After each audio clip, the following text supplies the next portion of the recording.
Okay, good afternoon, everyone. We'll just give it an extra couple of minutes to let a few people come in, but yeah, we've got a few people on the line. So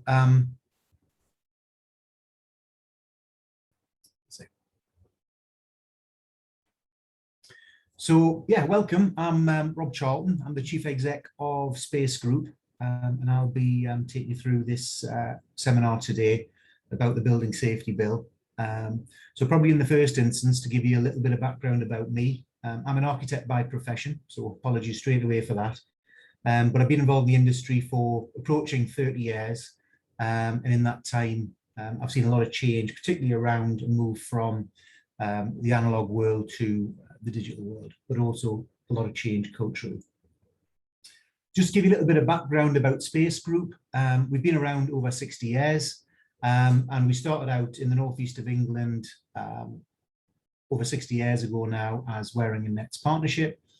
And then about 20 years ago, we really started to invest a lot into the digital side of the industry, and we became space architects. And then around 2010, when we've been investing a lot in 3D modeling, we realized there was a need for a specialist consultancy. And we set up BIM Technologies, which is one of the leading BIM technology businesses in the UK, based out of London. And then around a similar time, we found our architects needed components to put into their models, and they need to engage with manufacturers. So hence we set up BIM Store again around 2010, and that's been going strong and is now used by hundreds of thousands of people all over the world. And then in more recent times, about 5 years ago, we identified a need for taking all this information and making it accessible for building owners. And we developed TwinView, which we launched 2 years ago. TwinView is a digital twin platform on the cloud, which specifically for the built environment and for clients to use on their mobile devices, etc. So that's the background for us. That's an overarching look at where we're at. We've always been focused around improving the outcomes from the built environment, and obviously the Building Safety Bill is a huge part of addressing that challenge going forward. So really what underpins and certainly drives the whole discussion today is the Grenfell Tower disaster, which happened in 2017. And we all know that 72 people lost their lives, and unfortunately it was not a great expression, but a perfect storm of everything that is wrong in our industry around products, around culture, around certification. But unfortunately on that evening, everything came together on that one project to make it as bad as it was in relation to the wind direction even, and windows being left open. It all sort of conspired to make it the disaster that it was. And what that's meant is the sector has really woken up to the challenges. Many of us, unfortunately, in the sector weren't particularly surprised by many of the things that have come out since then. But the bill itself is a really positive step forward, and hopefully will address many of those issues. And from my personal perspective, having been in the industry for as long as I have, I don't think I've ever come across anything anywhere near as significant as an impact as the bill will have on the industry in the years ahead. So just to give you a little bit of an agenda of what I'm hoping to cover. So firstly, I'll just set the context of the whole bill and where it fits in. I'll then give a little bit of an overview of the draft bill, where we were a little while ago. I'll then talk a little bit about the legislation that comes with it, and then importantly the timeline of when all of this is going to come into force, and when it's all going to start affecting us on a day-to-day basis. So I'm hoping about 40 minutes, and if there are any questions, hopefully there'll be some questions at the end. So if you have got any questions, use the Q&A facility, or use the chat, or certainly chat throughout the discussion if you've got any comments to make. But I know it's very new to people, and it's an area that, as I've said, I'm passionate about. So really hopefully and hoping to get lots of discussion going as we go through if possible.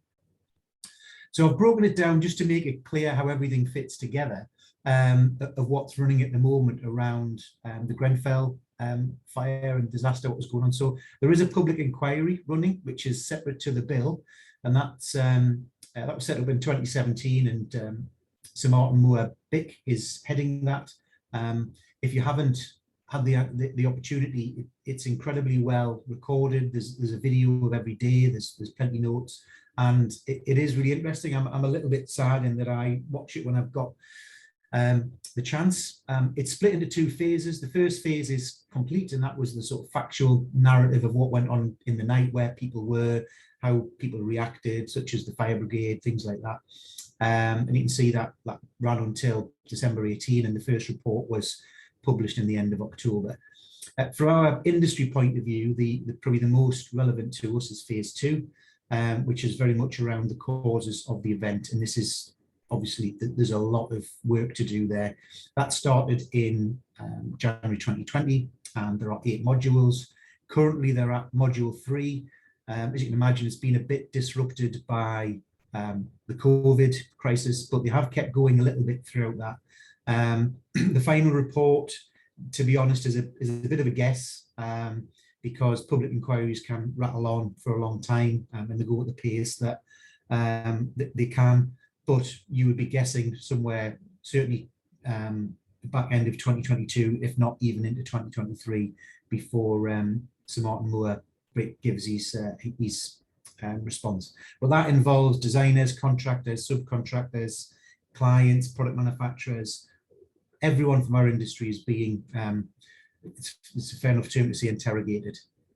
And having watched it, it's certainly something that is not for the faint-hearted, and certainly I don't think any of us would want to be on the stand, because it is tough.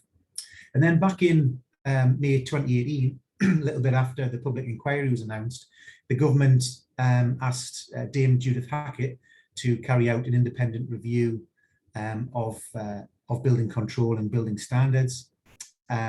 She made 53 recommendations, and to be honest, they were pretty damning on the industry. She comes from a health and safety background, and I think she was a bit flabbergasted by our industry. So what came out of that? The government accepted all 53 of her recommendations, and then that is what has fed into the legislation which is being developed now, which will be the Building Safety Act ultimately. If you look at the legislation, the industry at the moment, there's not a huge amount, and I guess that's probably a lot of the reason why we've had some of the challenges that we have had. The main legislation that we would all have be aware of is the Building Act, which very much talks more around payments and building control and all that sort of thing, and that goes back to 1984. It has had amendments since then. And then we've had the Fire Safety Act, which is now law. So the difference between I guess an order and a bill and an act is that an act is an act of Parliament. So the Fire Safety Order has now been changed to a Fire Safety Act, and that really puts responsibility on building owners to make sure that the buildings are safe. And then the bit that we're looking at today is the specific Building Safety Bill, which we'll get to in some detail as we go through. So just a very quick overview of the inquiry, of how it's going.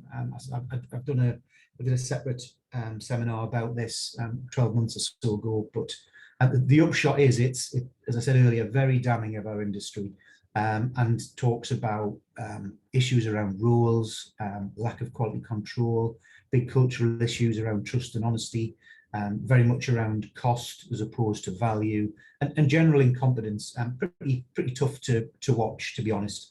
And then this is obviously a BIM Store webinar, and obviously which really particularly interests product manufacturers, and construction products, as you can imagine, came in for quite a bit of interrogation. There was 5 products in particular which the inquiry is looking at, which are on there, and they're generally around cladding or insulation, as you can see. And up to now, it's demonstrated that there's big issues around certification and testing our industry. There's some inaccuracy in marketing material, and generally system and product performance. So there's a lot to address there. So starting off with the bill itself, the bill was first issued in July 2020, so it's a little while ago. It was the first we'd all seen of it. We'd had some hints of what was going to come out of it, and it gave us a very early indication of the ideas, but it was very much lacking in detail in July 2020, but certainly there was plenty for us to think about. So what I've done here, rather than when I get into all of the detail about some of the areas, I thought it'd be worth starting off with a bit of an overview and the practical implementation on projects, for example, and what that's going to mean. As I go through the sections, I'll pick up a bit more detail on each one, which has come out of since the latest release of the bill, which is things have changed. So this is sort of an overview, and then there will be a bit of repetition, I'm afraid, but I just thought it was useful giving an overall flavour. So these terms are the kind of things that we'll all get very familiar with. If you're not familiar with them now, you certainly will be in the years ahead. So I thought I'd talk through sort of what this means to those of us involved in the industry. So probably top of the tree, and the biggest change is the formation of a building safety regulator. This is setting up a new body in government which will sit within the HSE and will have all of the power and the responsibility to put the regulative regime in place, and overseeing all of the safety on buildings, and also ensuring that the industry has a certain level of competence going forward. So this is probably the most fundamental part of the whole bill, is putting the building safety regulator in place. From a practical point of view, the responsibilities are generally aligned with the CDM regulations, which a lot of us are familiar with: the client, principal designer, principal contractor. So the principles of that breaking down of the different parts is largely aligned. Then the big question at the beginning was, what is in scope? Which buildings are affected by this bill? And the definition of that within the bill is higher risk buildings. So it doesn't give a specific, but it allows the Secretary of State to change what is a higher risk building. So at the moment, what's in the current bill is a building that's at least 18 metres in height, and there's a little bit of technical points there which was queried at the time, is that's measured from the ground floor of the occupied story and ignores stories that have plant in them. And then also at least 7 stories. In the previous iteration, it was 6 stories. And as you can see, ignoring stories below ground. It must include 2 or more residential units or dwellings, and it excludes care homes and hospital facilities, which will be subject to new duty. So that sort of sets the scope of what buildings are going to be included. Very, very important, and probably one of the biggest changes is the accountable person. In simple terms, the accountable person is ultimately the client, and ultimately the person that will go to prison. And it is now a custodial sentence if you don't follow the requirements of the bill. So it really puts the onus on the chief execs to make sure they comply with this bill, and that will make things happen. As much as health and safety through CDM happened, and we have one of the most safest construction industries in the world now, because we have the CDM regulations, and the ultimate accountable person is the client themselves. Also very important is the building safety manager, and the building safety manager effectively is the person on the ground that makes all this happen.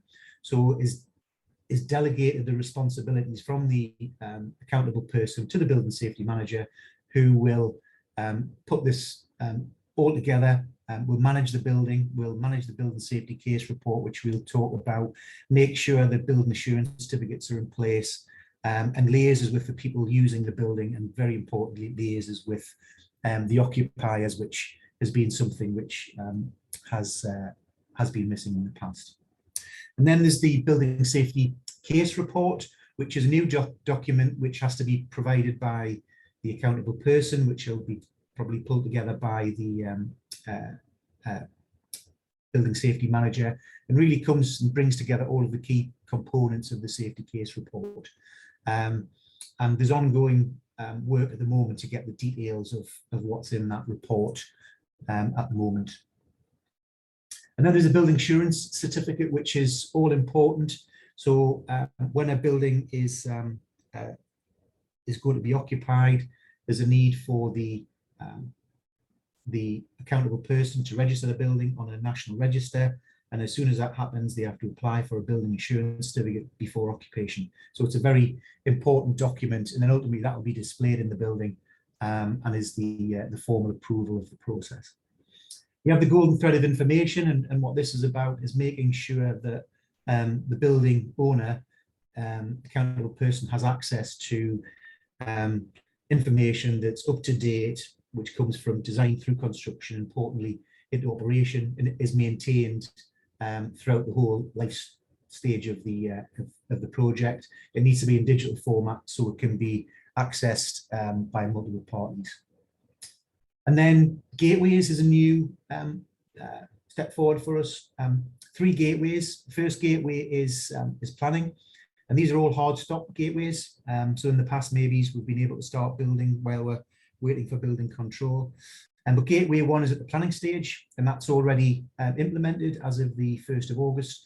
And what that means is at the planning stage of a project, you must be able to demonstrate you've considered fire aspects such as access to the site, access for tenders, access for water getting on the site, all that sort of thing. So you need to demonstrate that you've given that consideration.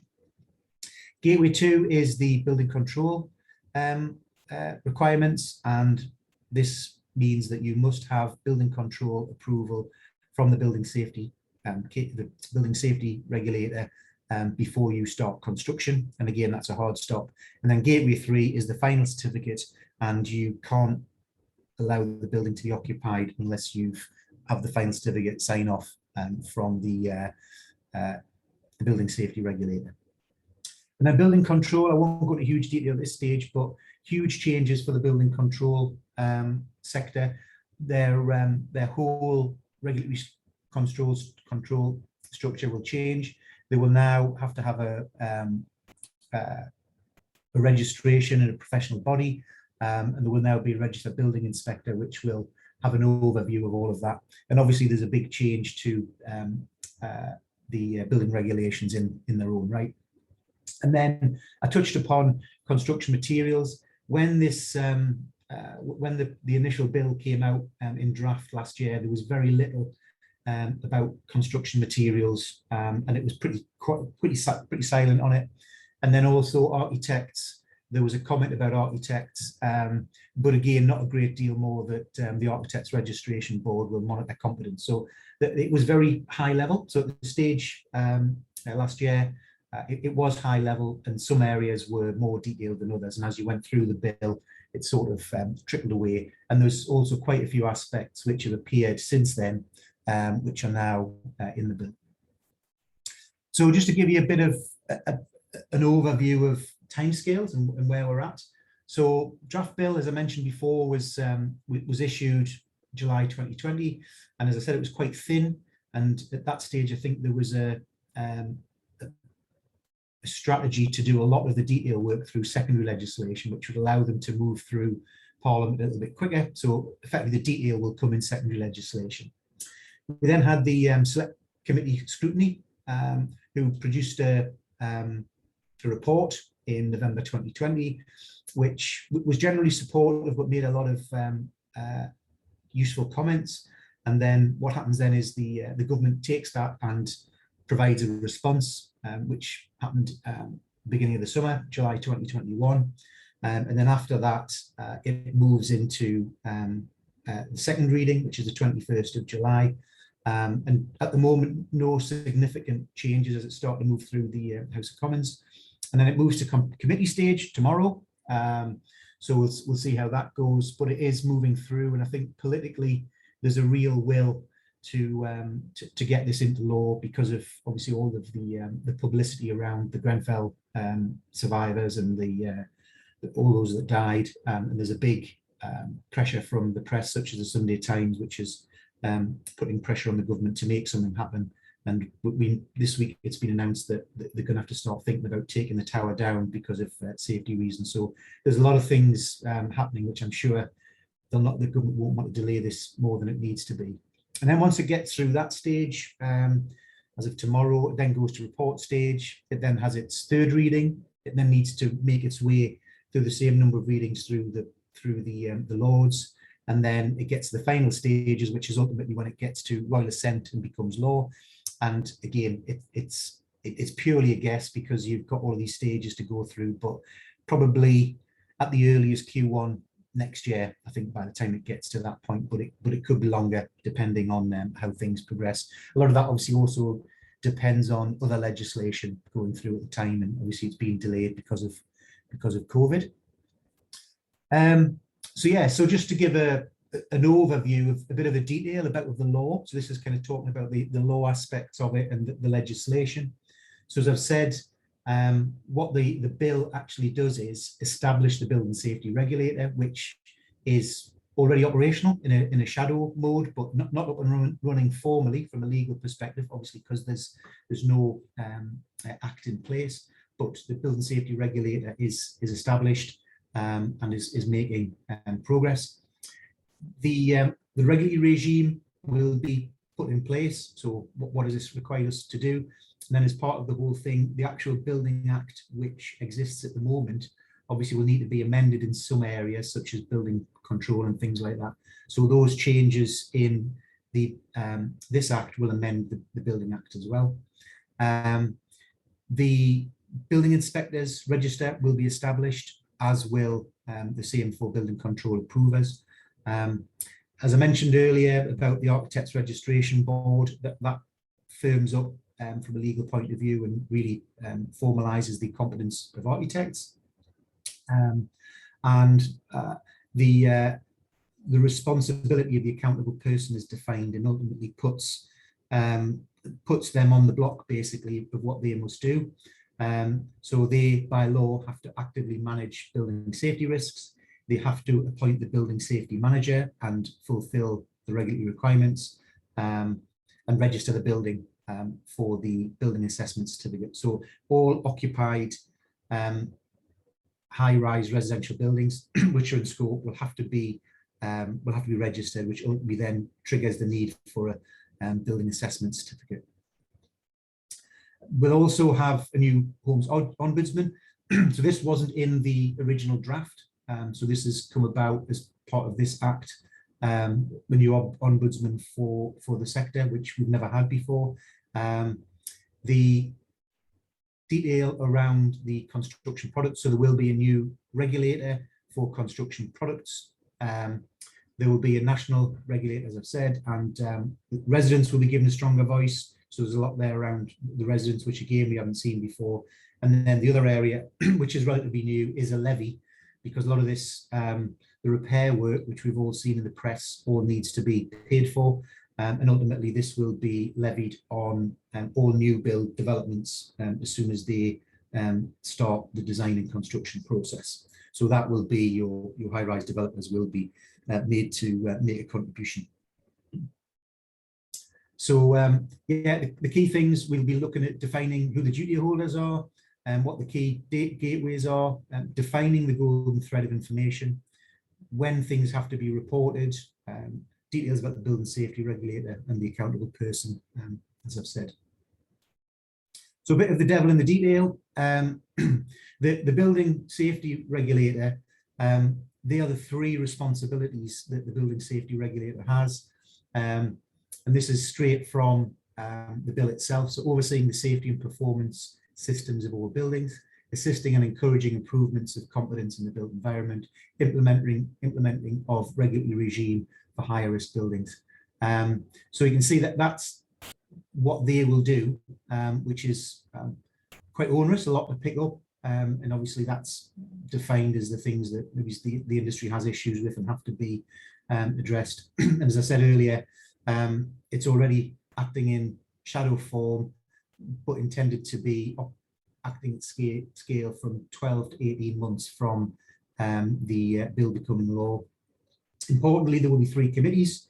There's a residents panel, which I've said the residents' voice is significantly increased. There will be an industry competence committee, so that's around the professions and things like that. and the interim committee has already been established there, doing some early work. And then there'll be an advisory committee which will be established between 12 to 18 months from the bill becoming law. Duty holders, these are the people that are involved in the whole process. So you can see from there, it is right across the board. There will be a lot of people will be defined as duty holders. And again, those that are familiar with the CDM regulation will know the duty holders across there, going from the client to the designers. And ultimately, everyone has a level of responsibilities. And we'll all have a responsibility to, as you can see there, cooperate, communicate, coordinate, and making sure that we appoint the right people with the right skills, knowledge, and experience. I think it's fair to say a lot of these things have come up in the inquiry and very likely have been informed by the inquiry, some of the challenges the industry faces, and obviously same wise the things from Judith Hackett. The building control we've talked about, there's a requirement to improve competency and depth in the profession. There will now be a register of building inspectors, which there hasn't been before. And then obviously there will be a regulatory requirement to monitor the quality of those building control professionals. So there's going to be a big change in that area. And then generally there's an overview of all the standards and keeping the standards up to date, and the building safety regulator will recommend to the government any changes in building regulations. So it actually gives a responsibility to a particular part of government to make sure the regulations are fit for purpose, which clearly was a huge issue in the Grenfell disaster. So the gateways, I've touched upon these briefly, but Gateway 1 is in place and has been delivered through secondary planning legislation. A lot of the detail around the gateways and some of the detail is not necessarily in the bill at the moment, and it's anticipated that will all be dealt with in secondary legislation, so that because the detail's not in there. But you can see there, Gateway 2, it will replace the deposit of plans at building control, and it will be the building safety regulator that will sign off effectively high-rise residential buildings, again, which is a different step forward. And then also there's a responsibility, not necessarily Gateway, but there's a responsibility during construction between Gateway 2 and 3. And obviously, as before, there's always been a requirement for ongoing building regulations requirement. Duty holders will still be needed, but it's important that the fire and structural safety information through construction is recorded. And this is where the golden thread will come into place. Any change management, any significant changes will need building control requirements. There's need for robust record keeping that can be shared, as I touched upon there, the need for a golden thread of information so that we can put our hands on things straight away. And then Gateway 3 is a completion final certificate stage, and the application at that stage will be passed to the building safety regulator, and the as-built documents will be signed off by the building safety regulator before the building can be occupied. And then obviously, importantly, the information is provided to the building owner, so they have that information for the future going forward. So there'll be no A4 folders with lots of information in that gets lost in the years ahead. The golden thread, I just took this out of the guidance just to give an overview of what the golden thread is. It's to give the right people the right information at the right time to ensure buildings are safe, risks are managed effectively. So again, very much early days on that, and there are various groups in government and in industry that are looking at the specifics of what will be in a golden thread of information when we get into the detail. I mentioned on the industry level and targeted developers, occupied buildings. Again, I've touched on the National Register, which is needed, and there's responsibilities on the accountable person, not just for new buildings, but if you are a landlord, for example, and you have high-rise buildings, this will be the accountable person, their responsibility. So first and foremost, register the building. and that triggers a number of things, but they have to be aware of building risks, manage risks. They are responsible for making sure there's a building safety case report for occupied and new buildings. They have a golden thread, and the strategies in place for engaging with residents. I think the key thing here is that the building assessment certificate. So once the application to register has been triggered, there's a requirement within 28 days for an application for a building assessment certificate. And what that means is that you have to pass all the information across to get approved by the building safety regulator. Once that's approved, the building can become occupied. Residents' voice, the responsibility to give the residents a voice in the process, and the engagement strategy. So it's not a case of just saying, yes, we will have residents have their input. There will need to be strategies in place, probably even need to be tools and processes to allow that to happen. And obviously then a registered or a recorded complaints procedure to raise fire safety issues, which obviously was a big issue at Grenfell. And then one of the areas that is particularly sensitive and certainly really gets the press excited, and I think one of the biggest parts of this politically, whilst from our industry's point of view, we've very much focused on the practical application, but quite rightly, the big issue around this politically is costs. So what are people in existing buildings going to have to pay? And we all see it regularly on the television when we see people who have apartments, they're going to have to pay £40,000 to get the cladding changed. So that's all in the bill. So it's very clear that leaseholders are not liable for the cost of undertaking capital works. And the government has put several £billion in place to rectify that.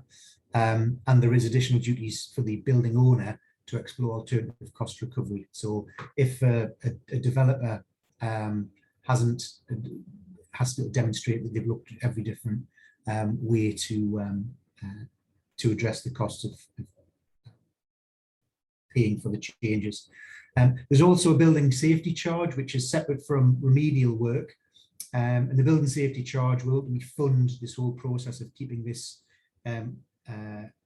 this system in place. So keeping the information up to date, I guess, paying for the building safety manager. Obviously, all of these things have a cost. And again, the detail will be sorted out in the secondary legislation probably. But the current thinking is it's a bit like a service charge, but how it's paid for, whether it becomes part of the service charge or separate, there's a bit of debate that I can see going on, but it seems like it won't be part of the service charge, but will be very similar. Again, a very interesting part, and probably the bit that hit the press when the bill came out in its latest form. The period that somebody in a property can claim has been extended. So previously it was 6 years from completion of the work, you could claim for a defect in your property. That's now been extended from 6 to 15 years. So it gives a greater responsibility on developers going forward. And importantly, that's retrospectively. So any building now that's had 6 years now goes forward to 15 years and extended also. So it gives leaseholders a greater potential to claim for defects in their buildings. And then the new homes ombudsman, which has never existed before. If you've ever wanted to make any issues around new homes, you'll realise there isn't many places for you to go. So this puts an ombudsman in place to manage that that sector and give homeowners the opportunity to follow up on that. And then very much because this is a BIM Store webinar to talk around construction products in a little bit more detail. And this has been an area since the first draft came out last year. This has had a lot more input, and there's a lot more detail on this as the second response has come out. And there's a significant increase in the regulation on construction products, which maybe there wasn't so much of in the past, and now there's, by law, there's a requirement for construction products to be safe. What's interesting, there will be a safety critical products list. So the building safety regulator will define what they see as a safety critical product, which we don't know what they are yet, but pretty sure that cladding will be on there. I'm pretty sure insulation will be on there. Probably things like doors, maybe windows will be on that safety critical list, which will mean they'll be highlighted and will be open to more scrutiny maybe than other products. And then manufacturers are required to declare the performance of their products in an open way going forward. Again, a big change is there's a new body to oversee manufactured products for buildings. It's the Office of Product Safety and Standards, and it has a number of roles. Provides market surveillance and oversight of what's going on in the industry. It will lead the enforcement, so it will be enforcement, and there is a body now that will make that happen. But also, from a positive point of view, will be the central point for advice and support right across the industry. They will have the ability to carry out product testing, so manufacturers will still be responsible for carrying out their own testing, and there'll be increased testing regimes, and there'll be a lot more clarity around what the testing regimes need to be. But if the OPSS has a concern about any particular products, they have their ability to do their own testing, and their role is to very much drive change in culture and in product across the whole industry, working alongside the building safety regulator, but also trading standards, because it falls into that sort of remit. And then from an architect's point of view, which affects me personally, I think it just firms up what the Architects Registration Board can do, and there'll be new measures to assess competency going forward, and we'll see that again in secondary legislation in a bit more detail. So often the question is, how long will this take? And a lot of people in the industry have been saying, well, it's a long way away, let's not worry about it. And the industry is a bit notorious for that, and I guess all industries are until it's fact. People don't necessarily respond, but the timeline that is being that is coming out is probably less than I'd anticipated. It's typically transition period is often between 3 and 5 years. It seems it's less than that. Judith Hackett has been very, very critical of the industry in saying that she issued a report 3 or 4 years ago. The industry hasn't reacted, hasn't changed, and is waiting for legislation. But in that time, those risks are still there. So it is happening, and it is coming up fast on us all. So royal assent ultimately is when, as I said earlier, is when all of this becomes law. And there will be transition periods, but once it gets to law, there's any breach of that means people will go to prison. So in the first 12 months, the residence panel will be established. The limitation period that I talked about in relation to defects will be in place from 6 to 15 years. The Office of Product Safety and Standards will formally be established, and the powers of the Architects Registration Board will also be. So all of that is happening pretty quick. That will happen next year. As if it gets to royal assent early next year, this will be probably in 2022. Then looking at 12 to 18 months, so you're probably looking at beginning of 2023, possibly. The Building Advisory Committee will be set up, as will the Competence Committee. The gateways 2 and 3 will be put in place and will become law. We already have gateway 1 in place from a law point of view. The developer levy will come in place. So from a developer point of view, there's a chunk of cash that will have to be put into their appraisals fairly soon if they're going to go and apply for planning. At that point, there the levy will be enforced. The requirement for reporting the building safety regulator, 2023, the golden thread will be required, and the big change to building inspectors will need to happen. So if the registration is happening in 2023, there's a need to start moving those things forward now. More of similar sort of things. The buildings will have to be registered on the, there'll be a new registration, or there'll be a new list of high-risk buildings. The accountable person duties will be in place, responsibilities on residents, and the whole building safety charge. So leaseholders will have to start paying the building safety charge in a couple of years' time. And then the construction product safety list will be formalised at that point there. So I've gone through a huge amount of information there. I know, and I did say it would be about 40 minutes, 45 minutes. So I'm quite pleased with myself. But I've probably bombarded everybody with huge amounts of information. There's a lot in there. There's a lot of complexity. I'm not anticipating everyone would have taken it all in. But I think that the key message is there's big change in the industry, all for the good, in that it'll help us improve the industry and prevent things like Grenfell ever happening again. But there are big changes on us, and I think it's important the industry starts thinking about it now, because this is all going to be on us in a requirement within 12 to 24, 36 months. So it'll come up on us fast. So we need to be starting thinking about it from a business perspective sooner rather than later. So I shall stop talking there, and what I'll do is I will have a look at the chat, or if you've got any questions, please add them into the chat or the Q&A, and I'll see if I can answer them. So the first one is, can we get the video? Yes, of course, we'll send that out after the session. We'll get that sent out to everybody that's attending.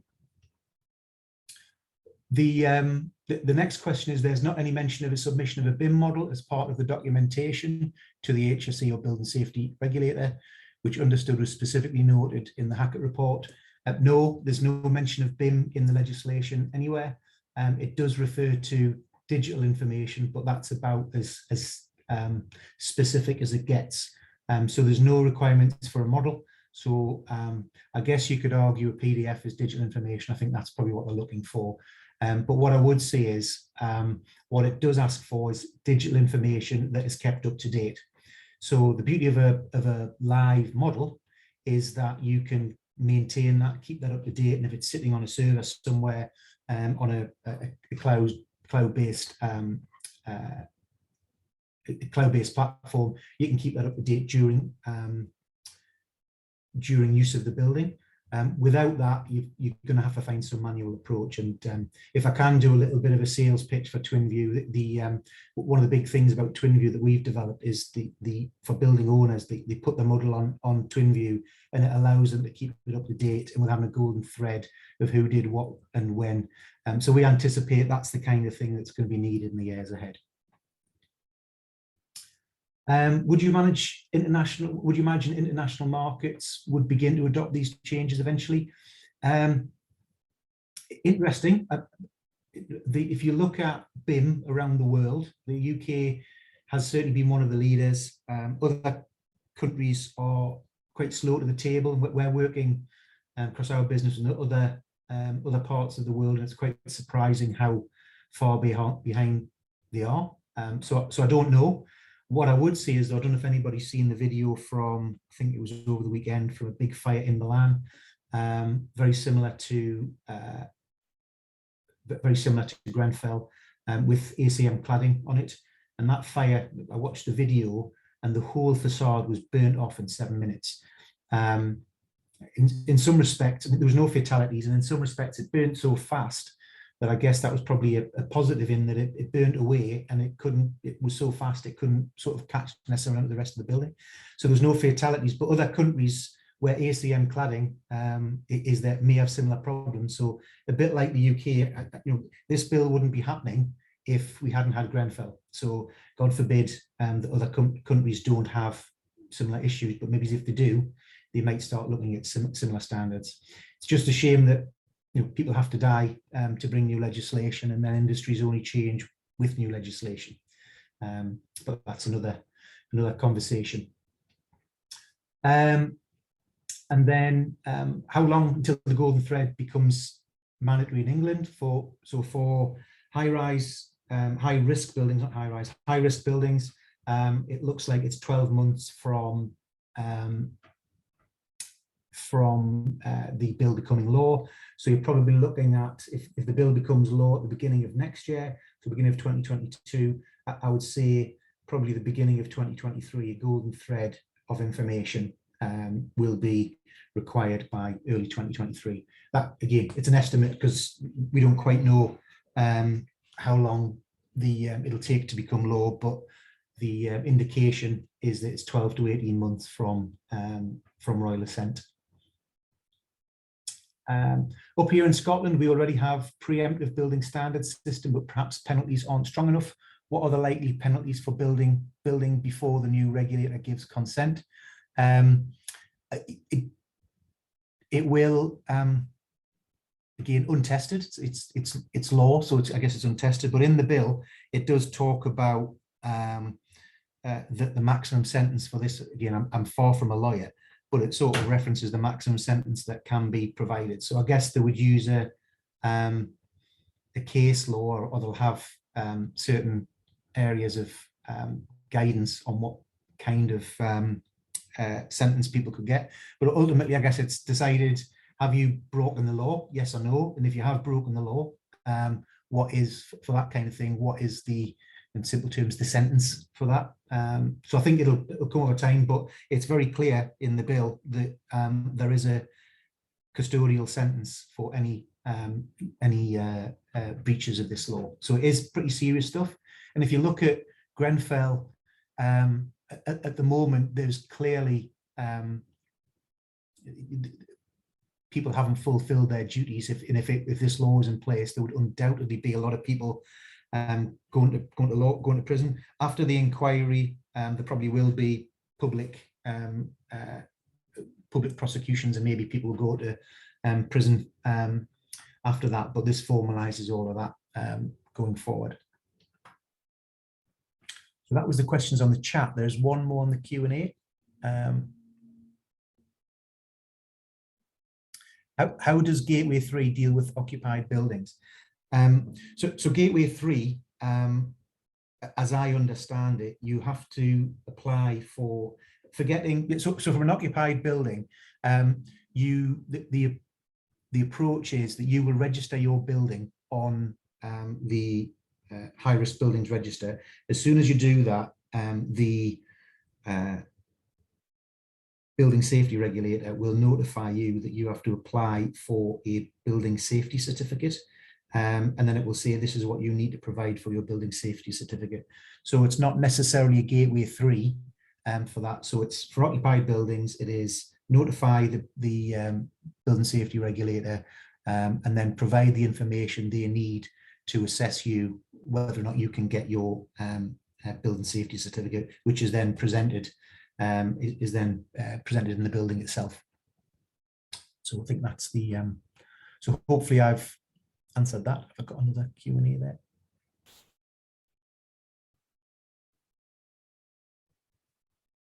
So are there any other questions that anybody would like to ask?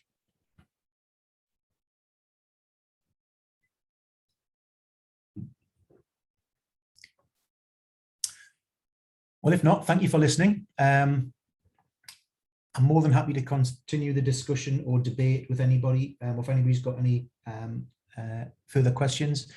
You can drop me an email at rob.charlton@spacegroup.co.uk, or you can find me on LinkedIn or Twitter.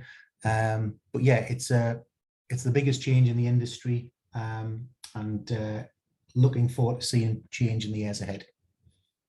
Thank you very much, everyone.